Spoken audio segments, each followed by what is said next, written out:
There's a problem in Courseden that you as an online learner have to learn how to overcome. It's a minor problem.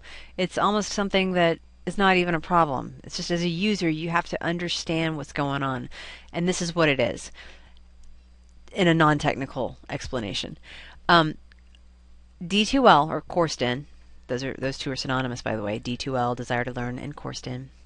Um, the learning management system that you're learning in does not like to have content that is from the World Wide Web outside of Courseden.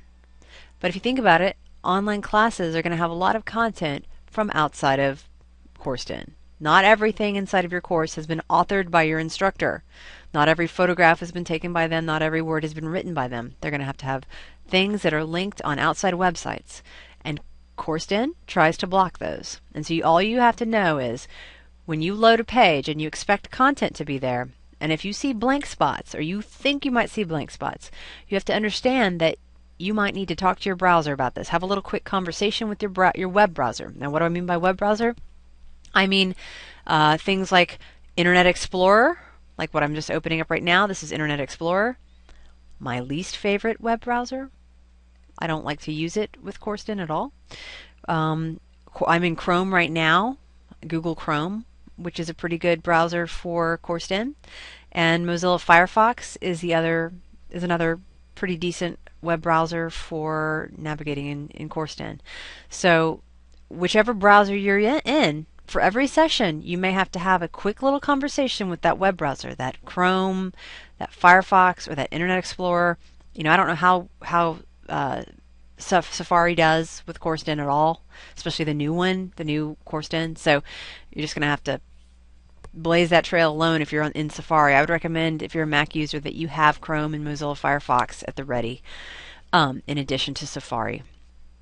Okay, so again, at the beginning of each session, when you're online, you may have to have a quick little conversation with your web browser about, hey, web browser, you need to let, web browser and D2L, you need to let me see all of the content. Okay, so I'm actually going to walk through the tutorial that's got some pictures in it, and then I'm going to show you an example. I'm actually going to go into the course and I'm going to see if I can get something to block, and then I'll show you how this works. So the first in this tutorial here, in this sort of help job thing, they first show you what you'll see in Firefox. If you're in Firefox and you think that content is being blocked, then you look up here next to your address bar. This is the address bar, the HTTP, all that stuff. And you look for this little shield icon. You left click it, and then it tells you Firefox has blocked content that isn't secure. And then you don't want to keep blocking it. Don't say that. Don't say keep blocking. You hit this drop down arrow, and then you disable protection on this page. And you should only have to do that once during that session in that web browser. But if during that session you switch to a new web browser, or if you completely close your web browser, maybe you shut down your computer, you restart it, or you totally close it on accident, and you re-log into Courseden, you may have to do this again. But doing that one time for that session in that browser should do the trick for the rest of the session. Still, always keep your eye out. Is there a shield up there? In Mozilla Firefox, it's up on the left. Let's look at what it looks like for Chrome. In Chrome, this is the address bar, and they kind of cut off a little too much of the picture here, but this is the address bar, the same thing as what's up here, the HTTP blah blah blah bar with the web address in it.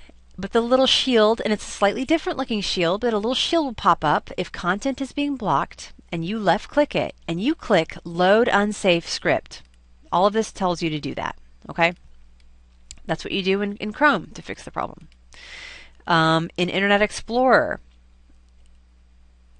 you might want to read these instructions, but and it's not always reliable, but usually when it's blocking content, the first time that it happens, you'll see this message pop up. It says, do you want to view only the web page content that was delivered securely? That is only the safe stuff that was authored only by your instructor and no outside web pages? Is that all you want to see, is the safe stuff? And no, you want to see everything. So you say no in this case, which is very counterintuitive. It's always confusing because you think, oh, you should just say yes. A lot of people are in the habit of just clicking OK and yes. And then sometimes, sometimes this doesn't pop up, or maybe it does, maybe in combination with at the bottom of your Internet Explorer web browser, this particular message. It'll say only secure content displayed, but if you click show all content, then it should have you covered for your session that while you're in that web browser in that class. You shouldn't have to redo any of this too much. It's not like you have to do it for every single thing that you're looking at in the class. You don't, it usually sticks. It's like the browser can remember for that session that it's okay. All right, so you need to get really savvy with this particular concept. Again, in Mozilla, it's a shield in the upper left. You click it, you put the drop down, you do not click keep blocking. You click the drop down next to it, and you disable protection on the page because you don't need to be protected from all that stuff your instructor wants you to see. In Chrome, it's on the right hand side of the same address bar. It's a slightly different looking shield. You hit load unsafe script. And in Internet Explorer, you have a couple of options that may pop up. The security warning, you click no, but you want to read it first, make sure it's the same security warning. And then if you see this one pop up at the bottom of the browser, along the bottom, you would say show all content. And that will let you see pretty much everything that you need to see in your online class. While you're on pause, I decided to go in and I'm going to see if I can make it block. I'm going to look at a class from about a year ago. Oh no, it's from the last semester. I'm going to go straight into content. And I'm going to go into, I'll go into session 3. And I will click on this checklist, which I know is an outside link. Alright, so the session 3 checklist, it says session 3 checklist, but do we see anything there? It's completely blank. I wonder why.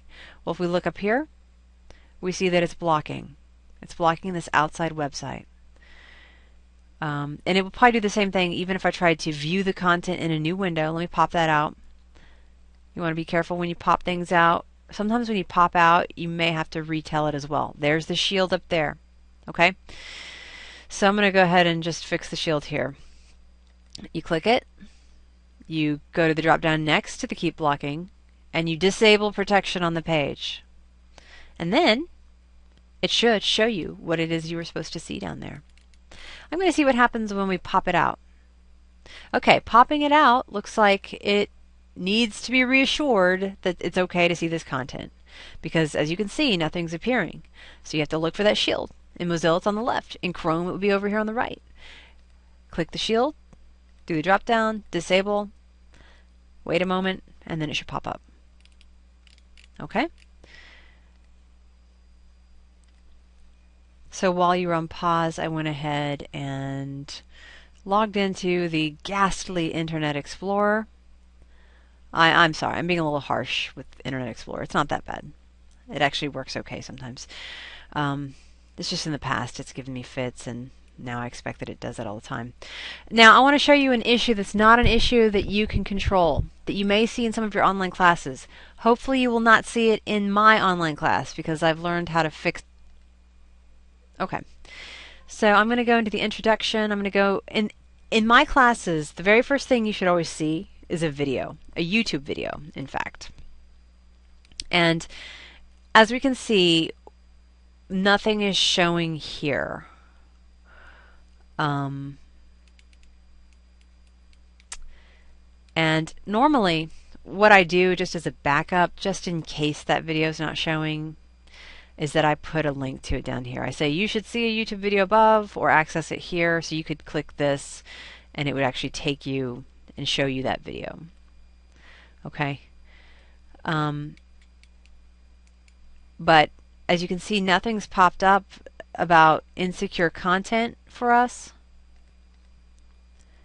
Let me go ahead. I'll come back to that YouTube video point in just a second. Okay, I've come to the session checklist, and here's the pop-up on the bottom. Only secure content is displayed. Show all content, and hopefully it will work. Okay, it worked. Okay, so that's Internet Explorer.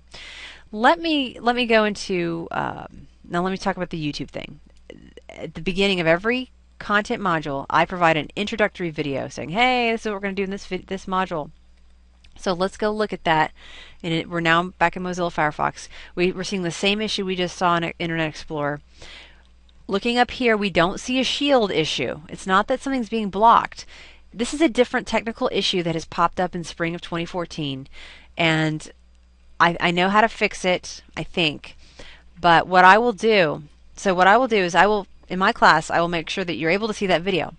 But even if you're not able to see it, and if you've looked, you know there's no shield issues, there's no Internet Explorer messages about mixed content.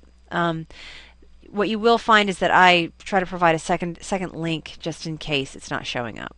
Okay, so that should be down there, and that will allow you to access that particular video. Some of your professors in other classes may embed things and it won't show up, and the fix is a little bit technical, so not everybody's going to be able to fix it, quite honestly. I'm going to end this video on an important point, which is about the plugins that you need for your computer. I'm going to UWG Online. I'm going to Students and Faculty, Student Help. You should know the word UWG Online. That's a term you should know. That's the place you go for technical help with your classes. You can call them on the phone and they can help you figure out how to see stuff, how to access stuff, how to make stuff work, or if things are not working, maybe it's because of the instructor's fault or it's some other technical problem.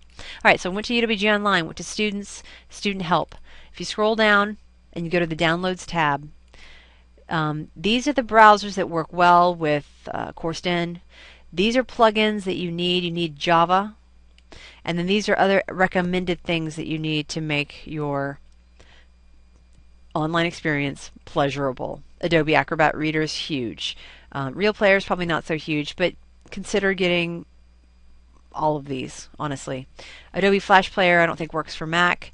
QuickTime is a good plugin to have, so this is a good page for you to kind of stop on and make sure that you have those things. If you need help installing those on your computer, or you have doubts about it, you're worried about it, I would recommend that you call UWG Online. Again, this is a name you should know, one of your best friends while you're an online learner here, and give them a call. They're going to have extended hours the first couple weeks of class.